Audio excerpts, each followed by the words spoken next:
Welcome in to the Draft Lab. I'm Joel Wirth, and this is the IDP Plus Best Ball Show. We are back after a couple of weeks off. Spent some time with some family for graduation, and then some travel-related illness last week, so I wasn't able to record. So glad to be back. And this week we're going to talk about the Eliminator format. It's one I'm really enjoying. It's a lot of fun, and it's a lot of different strategy. You can't just kind of take your typical Best Ball Mania draft and just plug it in and do the exact same thing. There's a lot of strategy involved. So we're going to talk about the format. We're going to do a draft. We just had one fire up. So we're going to go ahead and bring that up here, and we'll talk about the format and the strategy for it as we're doing the draft here. They do take a little bit to fire off sometimes. This one's taken it's probably a good half an hour since I joined the draft. I was the first one in. We have pulled the 4 spot, which I'm pretty happy with. So there are some things we need to talk about. Let's just give the background. Eliminators are based on a guillotine league, which you may be familiar with. Basically, in a guillotine league, you have an 18-player league. You draft your teams. Then after each week, the lowest scoring team is eliminated, and those players go back into the player pool as for waivers, FAB, stuff like that. In an eliminator league, obviously it's a best ball format, kind of the best ball version of a guillotine league. Obviously there's no waivers, there's no pickups, anything like that. So you're just eliminated. That's it. So you keep your team. It's a standard best ball, and you just keep plugging away. Now, there are some wrinkles in this large format or large field tournament that we'll talk about. Let's take Jamar Chase here at the 4 spot. So let's go through the specs on the tournament. It's $10 entry, 150 entry max, 110,400 entrants. This is obviously on Underdog Fantasy. $1 million total prizes, $100,000 to the winner. So $100,000 on a $10 entry is pretty nice, pretty nice payout. Right now, it's about 31% filled. So I talked about the wait times, the queue times to get to fill a draft. This is kind of a fallback draft, right? So if you have alternatives to Best Ball Mania, like right now, the Puppy 2 is open. It's going to finish pretty soon. I think it'll probably finish by midday tomorrow. It'll probably fill up by midday tomorrow. So I think the eliminators will start to get more popular if they don't replace it right away. But if somebody doesn't want to pay $25 for a Best Ball Mania draft, if you don't want to kind of fire all your bullets right away, you really wait till August, closer to the season, late July to do your Best Ball Manias with the bigger $1.5 million prize. This is kind of a fun alternative. And like I said, I think there's a lot of strategy involved, and we'll get into that in a minute. It is standard Best Ball Mania scoring, half PPR, 6 points per touchdown, 4 points per passing touchdown, 18-player roster. Again, 1 quarterback, 2 running backs, 3 wide receivers, a tight end, and a flex. So everything's pretty normal there. Let's see where we're at here. We are just getting into the second round. So let's take a quick look at the draft real quick. So McCaffrey, Lamb, Tyreek Hill, Jamar Chase, no surprises there. Bijan Robinson at 5. Interesting. Amon-Ra Brown, St. Brown at 6. Justin Jefferson at 7. Not too surprising. A little lower than Jefferson normally goes, but he has been falling a little bit. I don't agree with that, but to each his own. Then standard end of first round, Breece Hall, A.J. Brown, Puka Nacua, Garrett Wilson, Marvin Harrison, Drake London. So pretty initially, same as you're normally going to see in a standard Best Ball Mania type draft. But things are going to tweak a little bit as we go on from here. So let's talk about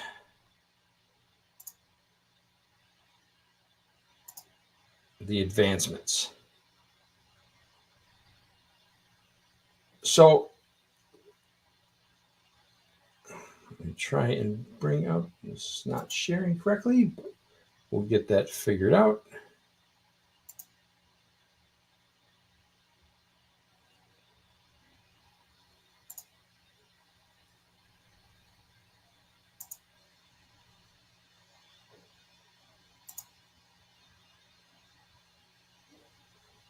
almost up here. Sorry, not very compelling video. We are almost back up. Bring that screen back up.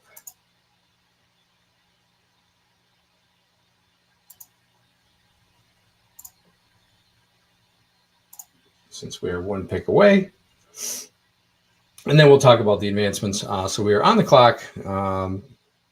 Now we need to pay attention to buys. So Jamar Chase has a week 12 bye. That's a pretty stacked bye week. There are 6 teams on bye that week. So we need to pay attention to that. Devante Adams, Jalen Waddle, both have opposite buys. So I think I'll take Adams here. And we'll see how this plays out. So the key to the eliminator format is you want to minimize risk.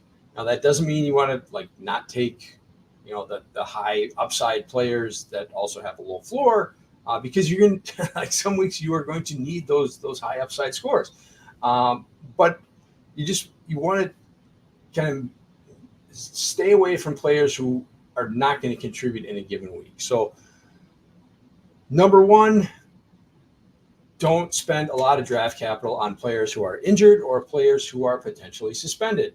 Obviously, I'm talking about Rashee Rice on the ladder, players like TJ Hawkinson, who, we don't know how much he's going to miss. He's probably going to start the season on PUP. And when we get into how the eliminations work, if he misses the first 4 weeks, you're over half gone. Over half the field is eliminated by the time he gets back. So you just can't really be relying. If you want to spend a late round pick, someone like Juwan Johnson, who's kind of questionable for the start of the season, spend a 17th, 18th round pick on that. That's probably okay as long as you've got that position covered. But you just don't want to be spending a lot of draft cap. Like TJ Hawkinson at his draft cap or at his draft position is kind of way more than I want to spend. All right, so we've got DK Metcalf, DJ Moore, Stephon Diggs. I'll talk about why I like doing. I'm still doing 0 RBs. I'm going to take Metcalf as he's got a week 10 bye, so I don't want to do that.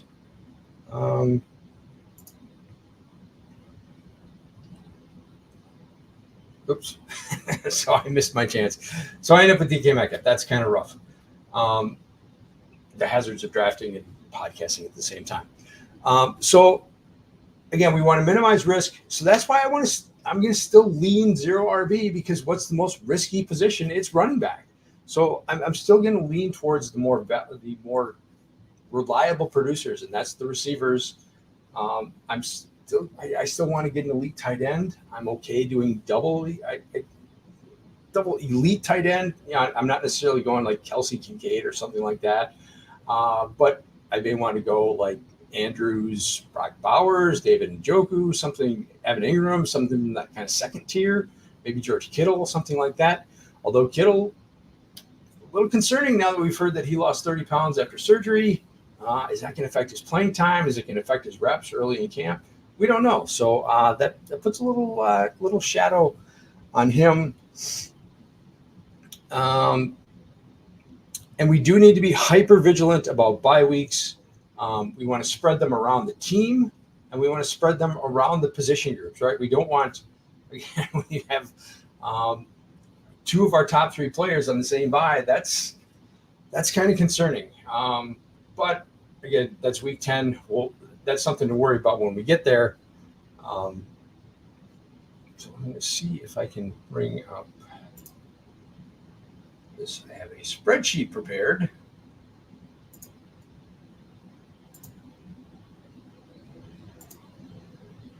Let's see if I can get this back up here.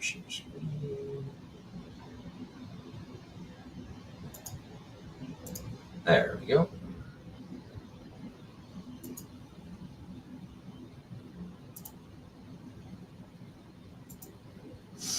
Okay. So you can kind of see here. So this is round 1, which is week 1. Your group size is 12, so that's your draft. And 10 out of the 12 advance. Okay, so that's 83% are going to advance through week 1. Week 2, now you have a 10-seed group, and 8 of those 10 will advance. So again, 2 get eliminated. But now, as you can see, after 2 weeks, a third of the field has been eliminated. So it goes very quickly. Now, week 3, again, a 10-seed group, 8 advance, same as week 2. All of a sudden, you're down to 53%. After week 3, almost half the field is eliminated. So you can't be over-reliant or over-concerned with buys because you just may, you may not get to where the bye weeks happen. After week 4, which is the final weeks before the buys, 10-seed group, 7 advance, you're down to 37%.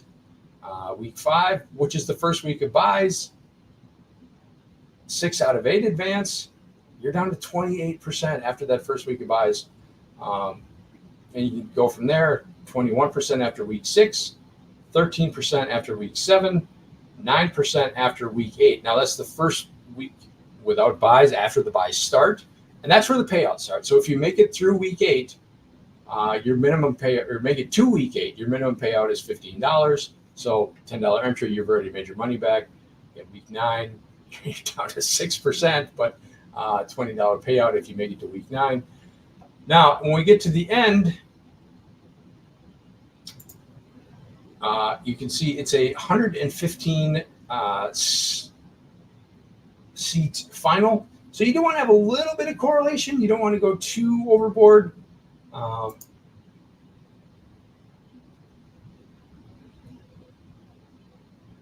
With your correlations, otherwise you'll get kind of eliminated with the bye weeks.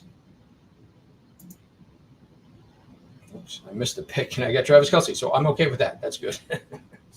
Again, the hazards of drafting and casting. All right, let's get back to the draft. Okay.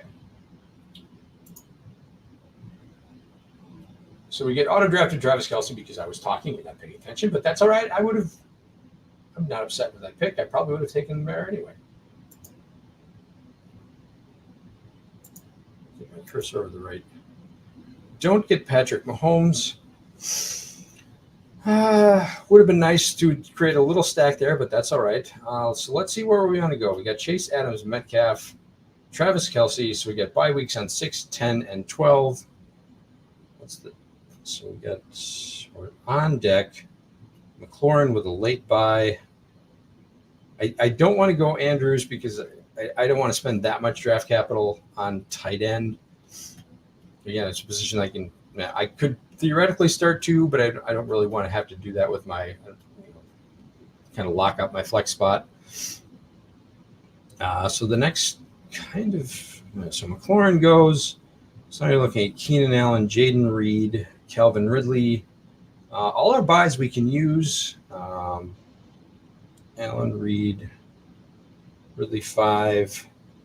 So I think I'm going to take Jaden Reed here. So the bye weeks, you got to kind of plan ahead. No, that was another mistake. Oof. This is turning into a tough draft because Reed's bye week is 10. So now I'm a wide receiver heavy, but I've got to. It's going to be tough to get past week 10. So I need to pay better attention. But this is not going well. But it's a pretty good team. So, like we said, you want to get now. Here's the other thing: is if you have a lot of your players on the bye. That's week 10. If you go back and look, 4,300 teams remaining after week 10, 7,200 teams going into week 10. So you've eliminated, basically 95% of the field. So a lot of the teams that may have taken you out are gone. Obviously, that's going to be a huge disadvantage. You probably cannot add any more kind of skill position players in that week. But if you can get there, and if you can get past that week, now you're at a huge advantage because, you know, you've kind of gotten over that major hurdle, but not the pick I should have made. I probably should have taken Calvin Ridley there. It was a week 5 bye. I don't know what I was looking at. So let's take a look at the draft board.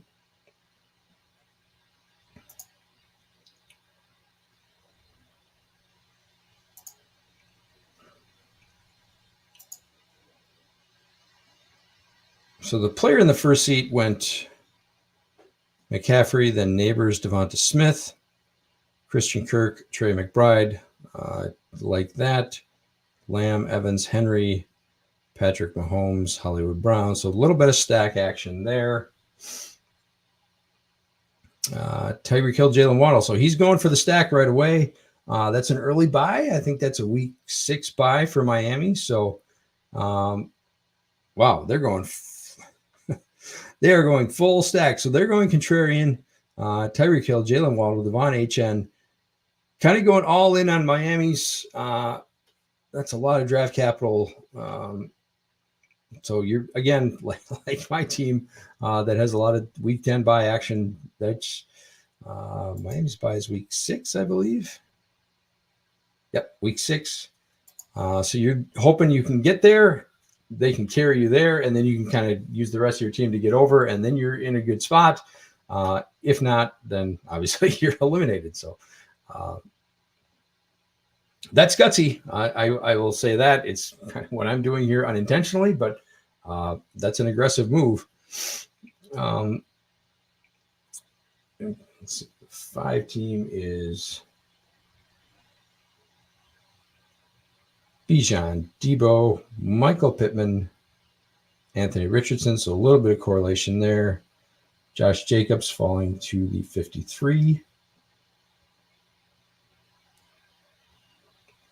And 6 spots start with Amon-Ra St. Brown. Then went Saquon Barkley, Jalen Hurts.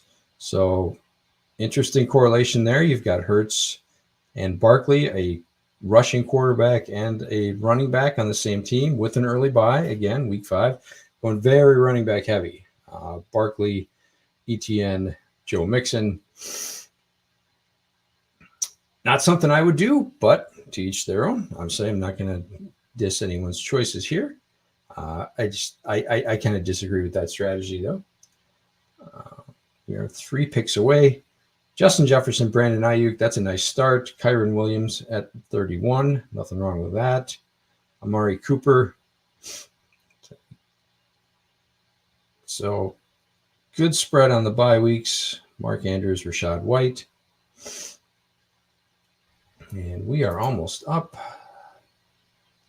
All right. So we've got Adunze, Jordan Addison, DeAndre Hopkins, Brian Thomas, Rashee Rice. I'm not taking Rashee Rice at his ADP. He would have to fall considerably before I would even consider him. I already have Travis Kelce, so I don't want another Chief. I don't necessarily like taking rookie receivers because they can kind of take a while to get going. So I'm going to take Jordan Addison here. Breaks up that week 10, gives us some extra options. We're going to have to find some, receivers who can kind of pitch in week 10 and get us covered. So still have Chase and Addison. So that's not the worst thing in the world. We are going to need to start looking quarterback here at some point. So if we want a little bit of correlation, obviously Adams would be Gardner Minshew. That's a last round pick. DK Metcalf, Geno Smith would be late.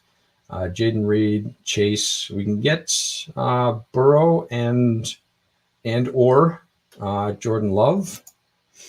Burrow goes around 87. What's our pick here? 76. Love goes 96. So we could try to sneak Jordan Love around. I'm not too worried about the quarterback because I'm going to draft a couple high-end quarterbacks. So I'm not too worried about the quarterback bye week. I don't have any correlation with Kyler Murray. So I may just go, let's see, what's the running backs look like? David Montgomery, Ramondre Stevenson.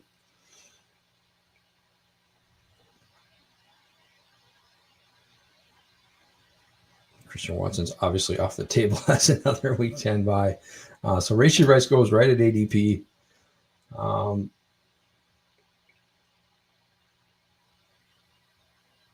So,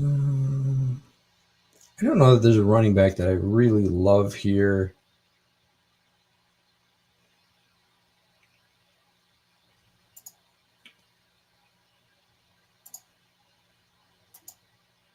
So I'm going to take Burrow and correlate that with Chase. And then we've got some options later on if I don't want to take Jordan Love in the next round. If I want to get a running back there, that's probably when I'm going to want to start hitting the running backs. So it gives us a little bit of correlation with Chase. And we can come back and get a Denver bring back. We may want to get Javonte Williams or something like that. There's not much I like with Denver, but maybe Bo Nix is the third quarterback.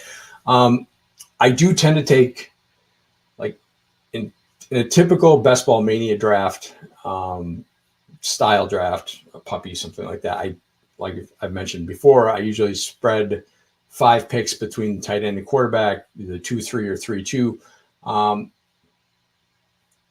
In the eliminators, I will almost always go 3-3 because I don't want to get stuck with, I got 2 quarterbacks, one's on a bye, and the other one has kind of a mediocre week, and then I'm, you're screwed at that point.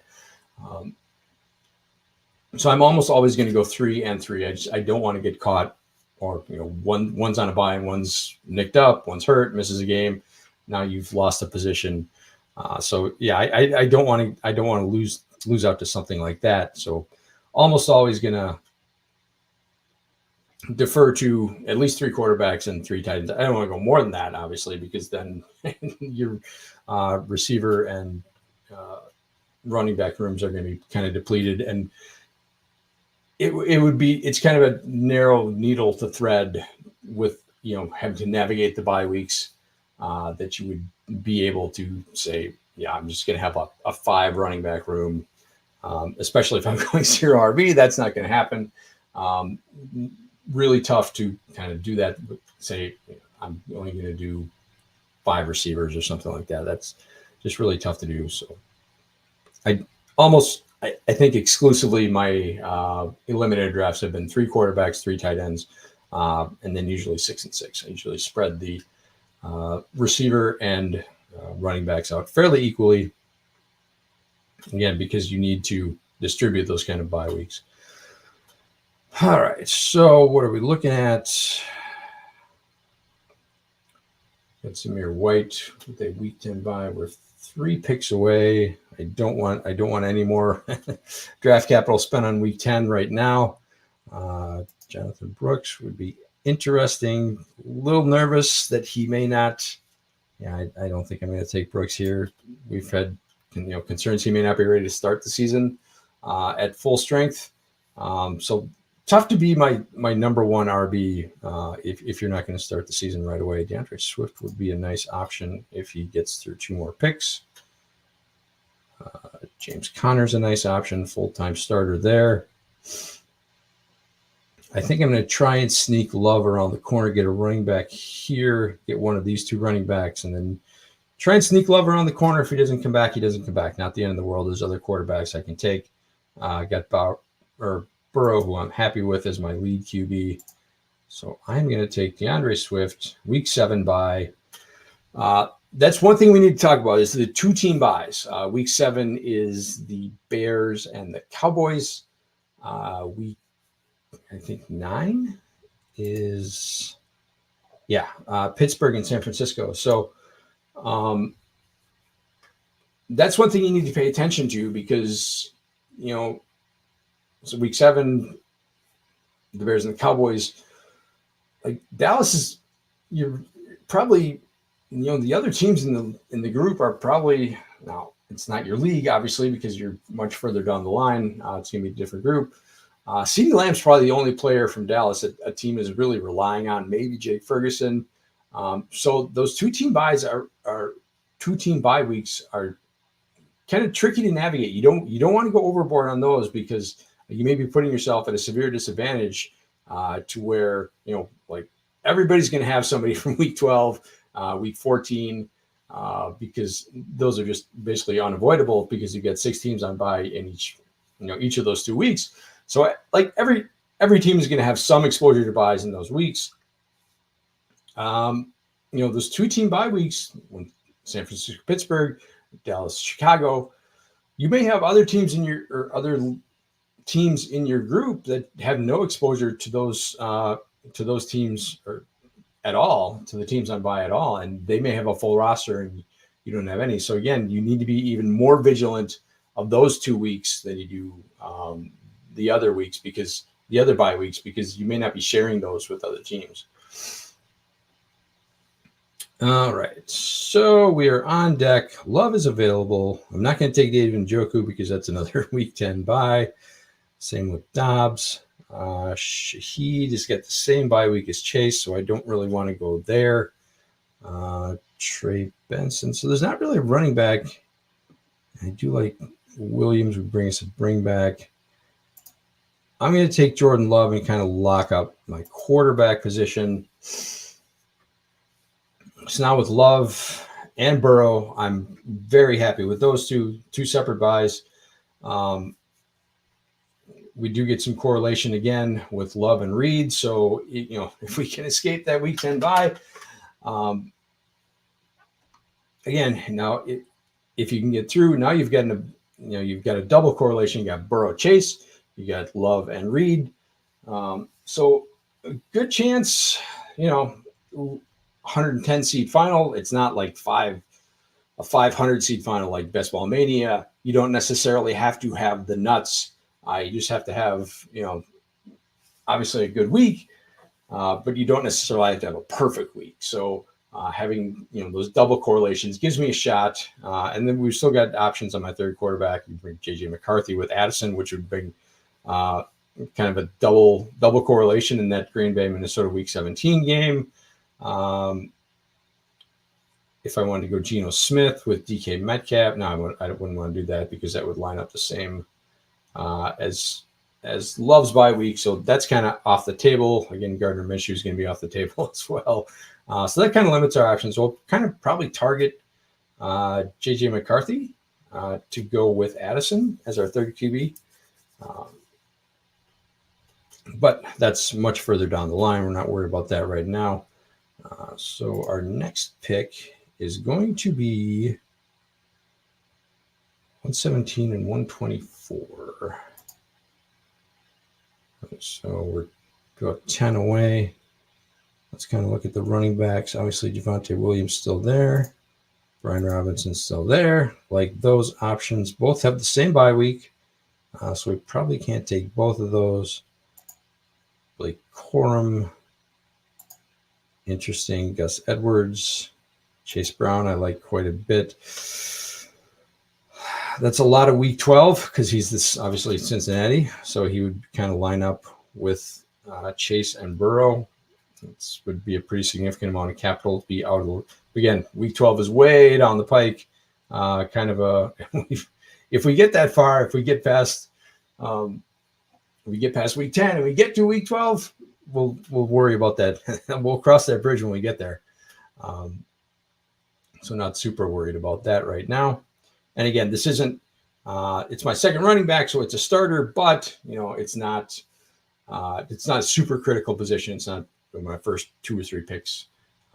Not someone I'm super relying on. I should have other running backs who are going to be of approximately similar value. So I'm not super worried about replacing that position. So Javonte Williams goes. That's too bad. We lose our kind of week 17 bring back. Again, that's a chicken will count once it hatches. We're not super worried about that right now. Do like Austin Eckler quite a bit.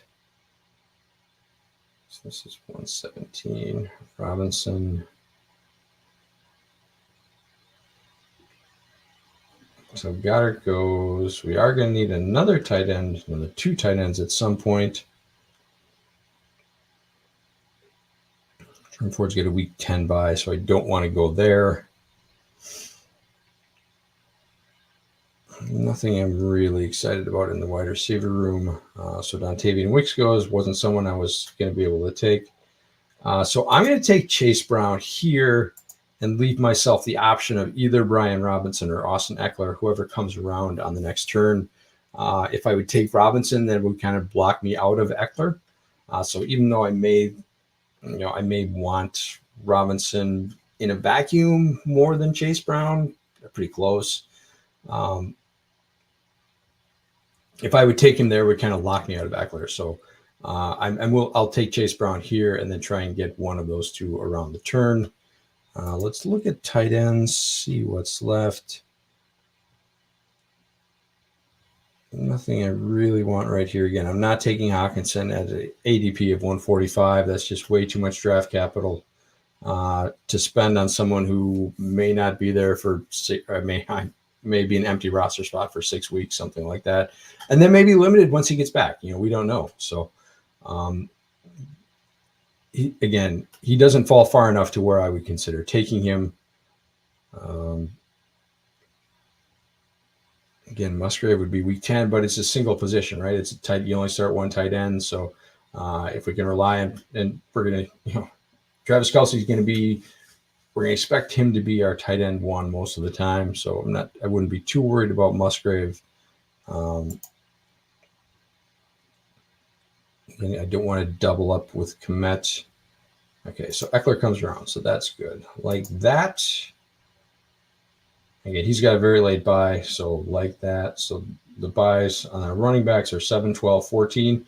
So that's all right. We're good there. Again, we should be able to survive the DeAndre Swift being off week 7, hopefully.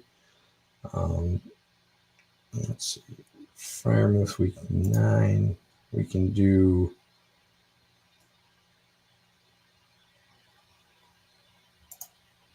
Likely someone I would consider later. Don't want to do Noah Fant. Okonkwo. Johnny Smith's got a week 6. That's the same as Kelce, so I don't want that. So we are getting a little narrow on our options for tight end. There are some guys later we could take, but I don't think we're going to want to wait too long. We've got 11 picks till we go, so our next pick is going to be 140-ish. I'd love Kendre Miller to get there, but I don't think he will. Again, Nick Chubb, an injury concern, may not be ready for week 1. Just not someone I'm really interested in taking unless he falls really far. I'm not taking Nick Chubb in the puppies or Best Ball Mania, so I'm certainly not going to take him in a format like the Eliminator. Dowdle would be another week 7 buy to match up with DeAndre Swift, so I don't love that. Lloyd would be another week 10 buy. Chandler is a week 6 buy is all right, so he's interesting. Where are we at? 7 picks away.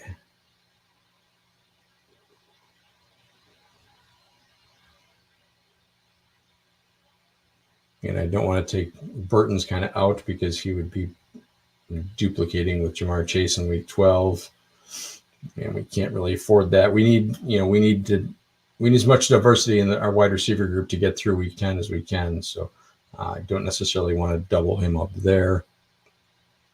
So it's kind of almost the opposite of, typically what you're doing, for like a week 17 correlation, where you want to put a bunch of players in one game and just hope that game goes off, and that's kind of the nuts, and you kind of win from there. Here you want diversity because I need as much floor as I can. So I can't really risk someone like Chase going off, but Burton getting a 0 in week 10, something like that, because I'm going to need guys to contribute from all of my wide receiver spots because we tripled up on week 10, which obviously was a mistake, but we're going to, good players overcome that. We're going to get there. So we come back. I'm going to take 140 here. This is about ADP for Chandler. Gives us another unique buy in our running back, so I do like that. Like week 6, week 7, you never know with Aaron Jones. Ty Chandler may be the starting running back coming out of the bye. So don't mind our options at running back. Again, for zero RB room, this isn't bad, right? DeAndre Swift is a starter in Chicago. Chase Brown's going to be the kind of passing down, hurry up back in Cincinnati. If Zach Moss doesn't pan out, he's probably the starter. Austin Eckler, I think, is going to, I don't know if dominate touches is the right word, but I think he's going to end up being the lead back there. I think he's got the highest upside between him and Brian Robinson. I think he's most, it's a Cliff Kingsbury offense. When he was in Arizona, it was James Conner got a lot of touches at the goal line, and Eckler's the most similar back on that roster to James Conner. So I do like him quite a bit. So I'm okay with that. Like, I'm okay with this running back. Ty Chandler is going, like, Aaron Jones has never been a full-time back. So Ty Chandler is going to be at least a 45, maybe 50% snap share back. So as my fourth back on a zero RB build, I'm okay with that. I'm good with that. So again, I'm not afraid to go zero RB. I think most people look at the eliminator and say, oh, I can't take that risk. So I'm on the clock real quick. Nothing really standing out here. Jalen Wright would be a redundant buy with Chandler.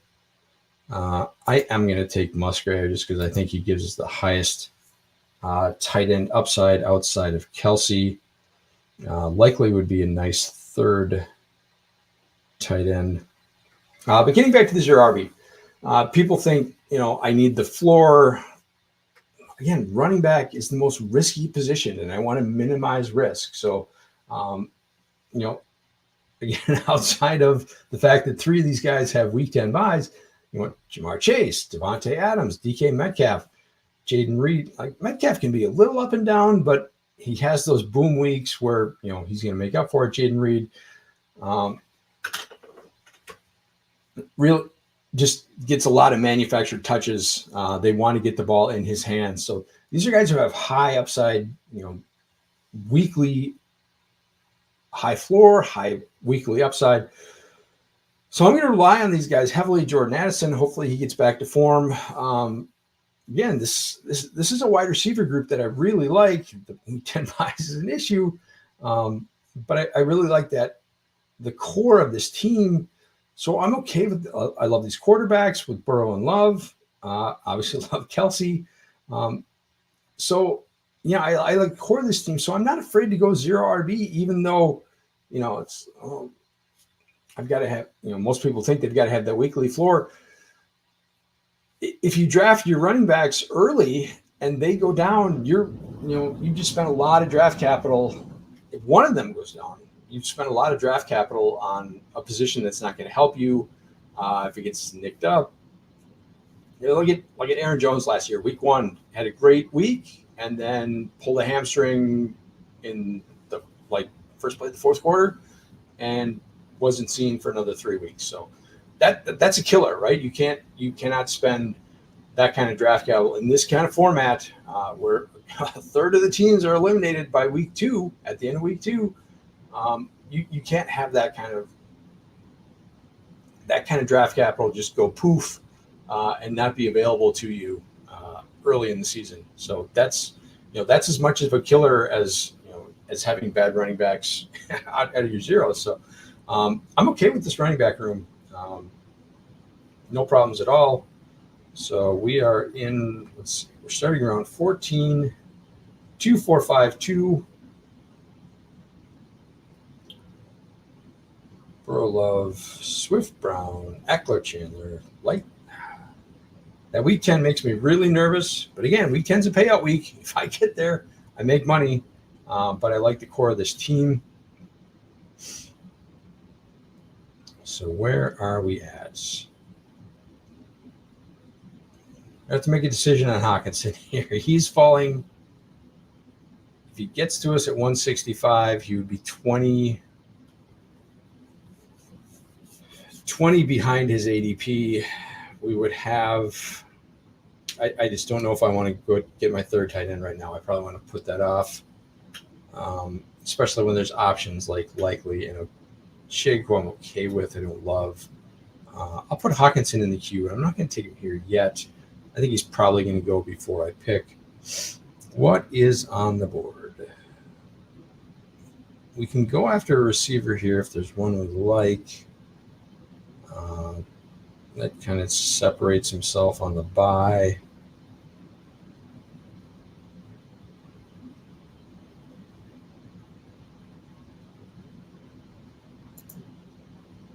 McCaffrey's interesting, but I don't think we need to take him here. Quentin Johnston, not interested.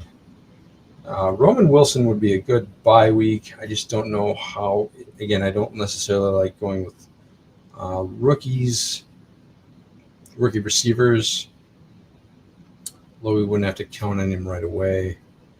Man, there's just not a lot I like left, but I would be locking up my receiver group. I think I'm going to take Likely and just Hawkinson went. Yeah. Auto pick for me. It's a little early by ADP, but he has been moving up. If you've been doing some puppy drafts, you know that Isaiah Likely's ADP is on the move. It is moving up. We've heard some word out of training camp that they kind of plan on using him as an offensive weapon. Super talented guy. I talked last year about how I thought, like, in that offense that Andrews and Likely could be the next kind of Gronk, Aaron Hernandez. Didn't turn out that way, but we saw Likely get a lot of touches at the end of the year after Andrews got hurt. So I still don't like the receivers in the offense, right? I don't like Rashad Bateman. Flowers is nice. Got a lot of targets, but didn't do much with them. Don't trust Devontae Walker. He's a real late kind of flyer guy. I might be interested in best ball, but not someone I'm trusting. So I still don't think it's a great receiving core. So, like, Isaiah Likely, Derrick Henry's not getting a lot of targets out of the backfield. So, especially in an offense with Lamar Jackson, who just doesn't throw to running backs. So, like, I would not be surprised if Isaiah Likely's the number 3 receiver in that offense. And it should be a very good offense. So I'm okay with kind of pushing that ADP and getting him as my 3rd tight end. And get the contingent value if Mark Andrews does get hurt. Now he's probably almost a flex-worthy play. And he has a late bye, so that's always a good thing. And a 3rd bye for our tight end group. So I really like the tight end group here. So we are back on the clock. I'm going to take Chigakonkwo off. McCaffrey, still early for him. I just don't see anyone I really like. I guess we could take Mims as a bring back. Yeah, I don't really want to do that.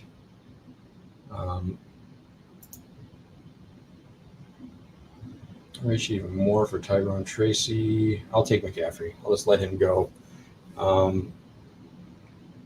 Again, I don't necessarily like rookies, but I think he's someone who's going to get a lot of touches. I do think he's going to have a high touch floor. I think he probably gets more targets than Jahan Dotson. I think he's going to be their slot guy. And Jaden Daniels threw a lot to the slot. Obviously, when Malik Neighbors is your slot receiver, you're going to throw a lot to the slot, but it's not like it's completely foreign to him. So I think McCaffrey's getting a lot of the touches. He tested really great as an elite athlete and gives us a unique buy in our wide receiver group. And again, someone I'm not super worried about as having a week 14 buy. So like that could be an advantage, right? If other teams have heavy week 14 buys, Baltimore, I think Houston has a week 14 bye. Let's look at that. Baltimore, Denver, Houston, Indianapolis, New England, Washington. So if other teams are heavy, and we've only got like Luke McCaffrey and Austin Eckler, that's not the worst thing in the world. So we can maybe sneak through there. All right, we do lose Tyrone Tracy, one of my favorite players, but that's all right.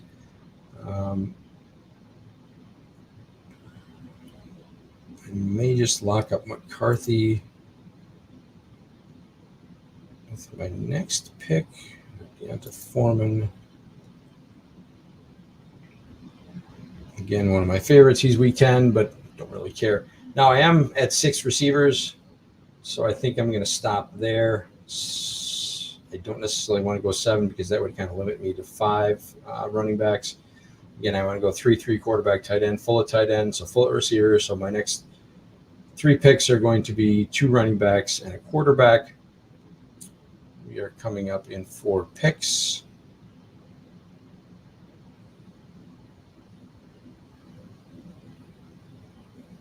Let's see what the running backs look like. Dobbins, again, injured, not interested. Braylon Allen is like he's strictly a handcuff, has no standalone value. Would be interested in Elijah Mitchell because I do think he could have standalone value. I don't know if he'll get to us though.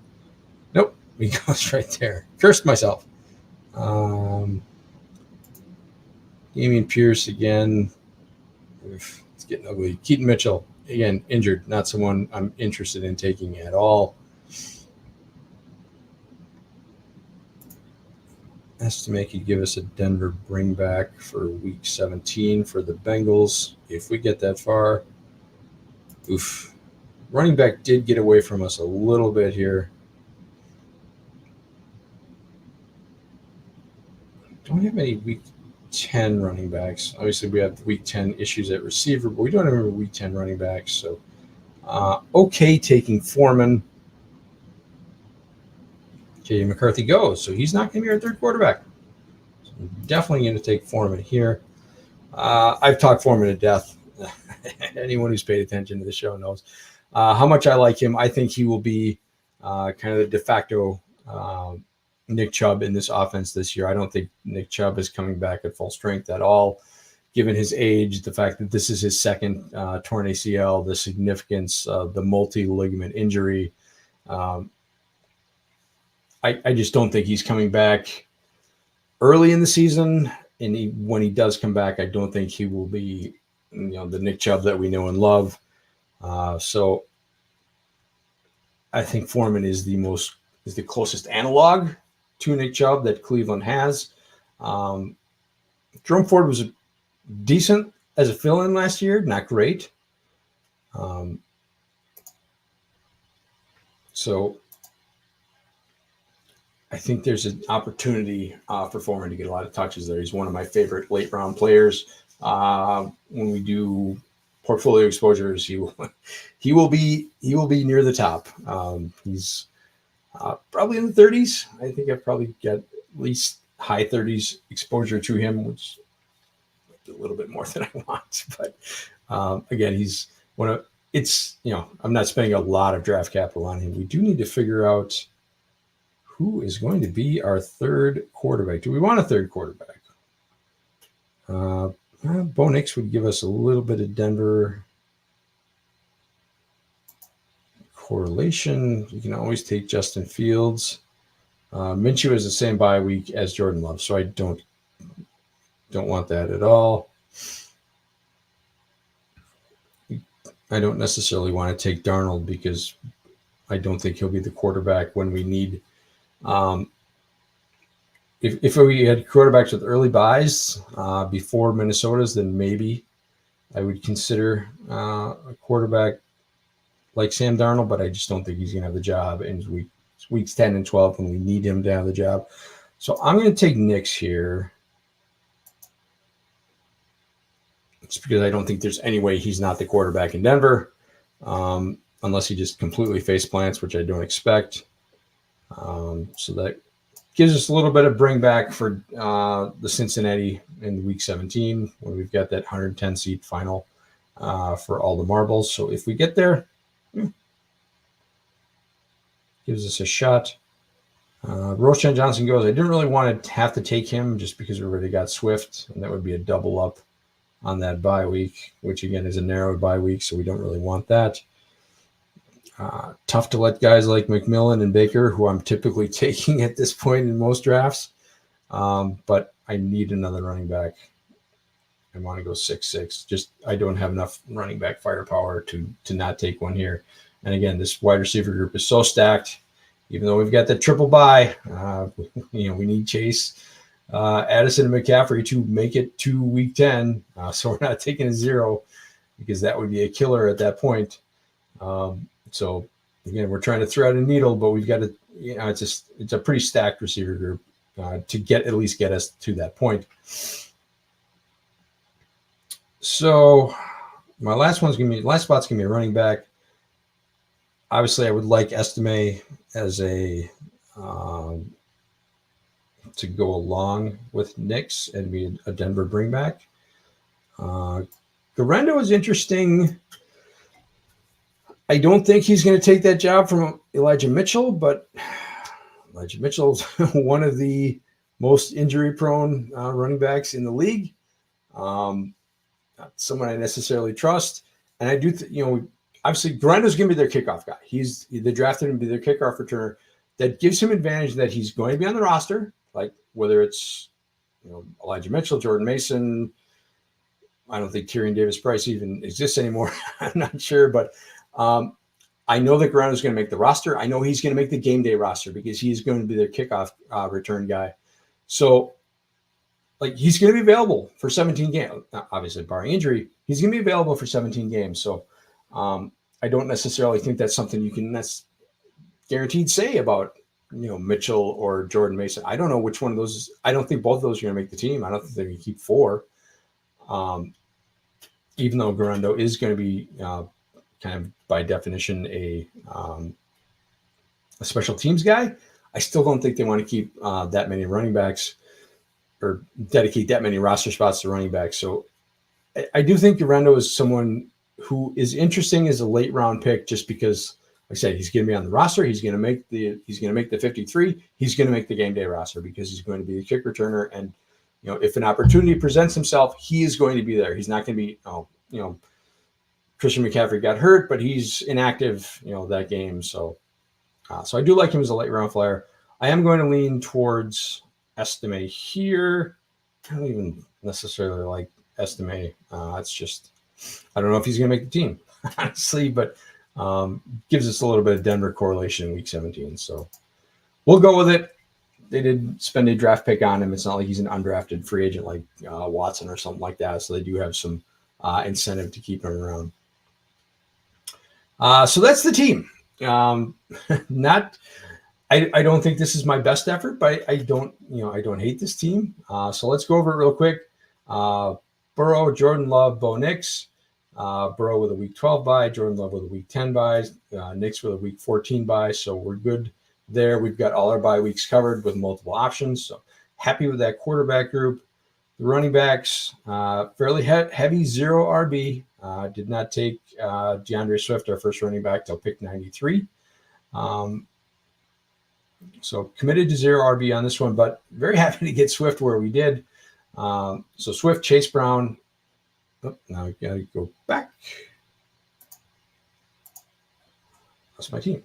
Swift, Chase Brown, Austin Eckler, Ty Chandler, Deonta Foreman, Audric Estime. Those first 4 I like. I think those all are going to have weekly floors with weekly upside, contingent starter upside. If the 1A or the player, obviously Swift is the lead back in Chicago, but Chase Brown, if Zach Moss goes down, gets hurt, or underperforms, Chase Brown is the lead back in Cincinnati. Austin Eckler, he may already be the lead back in Washington. I expect him to split time with Brian Robinson, but if Robinson were to go down, obviously Austin Eckler would be a full-time back then. And again, same thing with Ty Chandler, who's going to be the 1B to Aaron Jones. We saw how much run AJ Dillon got last year because two coaching staffs have told us that Aaron Jones is not a bell cow running back in the league. So I don't think that's going to change. So I think Ty Chandler's a 1B. I think he gets at least 45% of the snaps and touches out of the running back room. And if and when Aaron Jones gets hurt, he's going to be their lead back. So I like the top 4. Again, I personally like Deonta Foreman, a little bit more risk there. And Audric Estime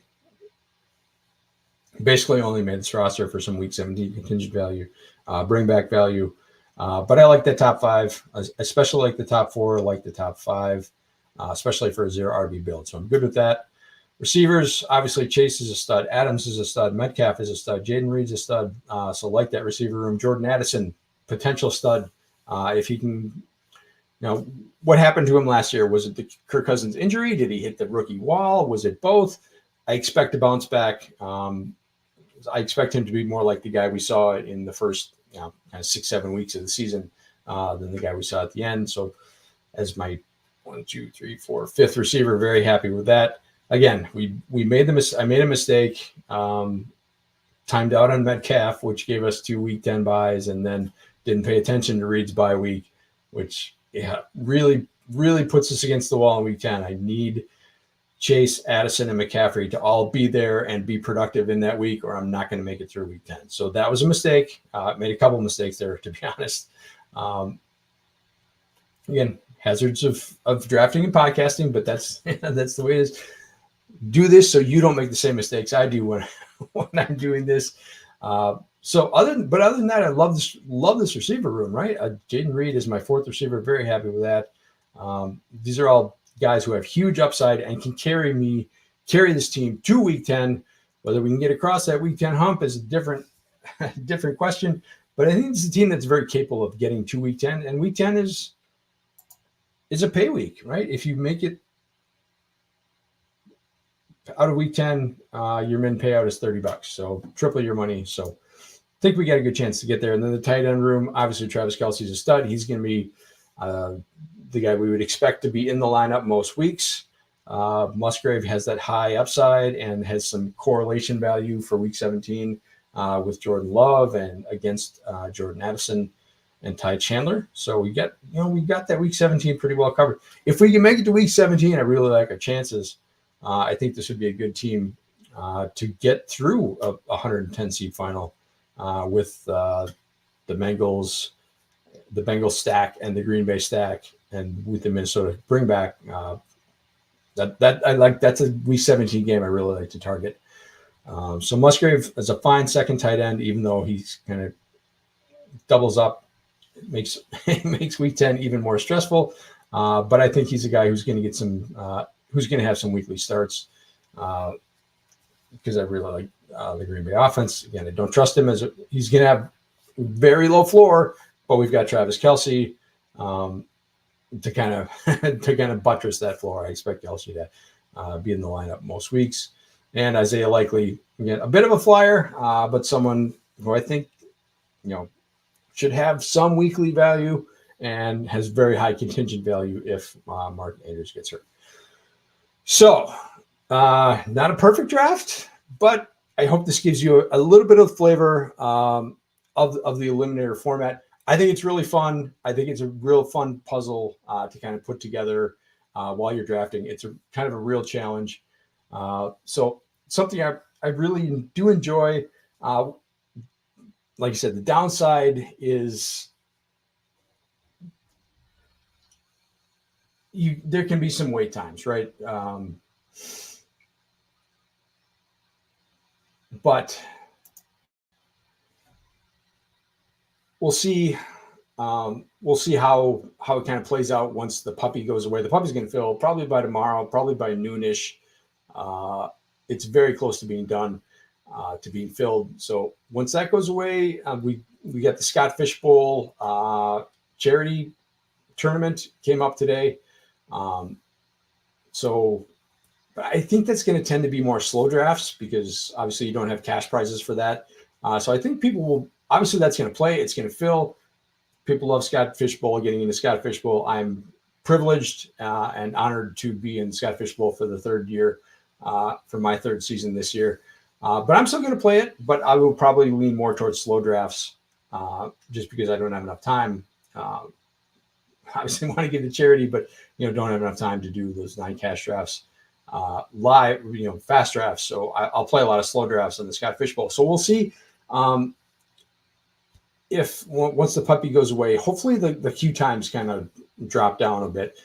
Typically what I've been doing the last couple of weeks is I've been log on to Underdog, join an eliminator, see where I am. If I'm 10, 11, 12, obviously 12 the draft starts. But, if I'm, 10, 11, and I only need a couple more players for the draft to fire, I'll stay in. If not, I just leave the draft, go fire off a puppy, because those only take a couple minutes to fill. So we'll see what happens once the puppy fills.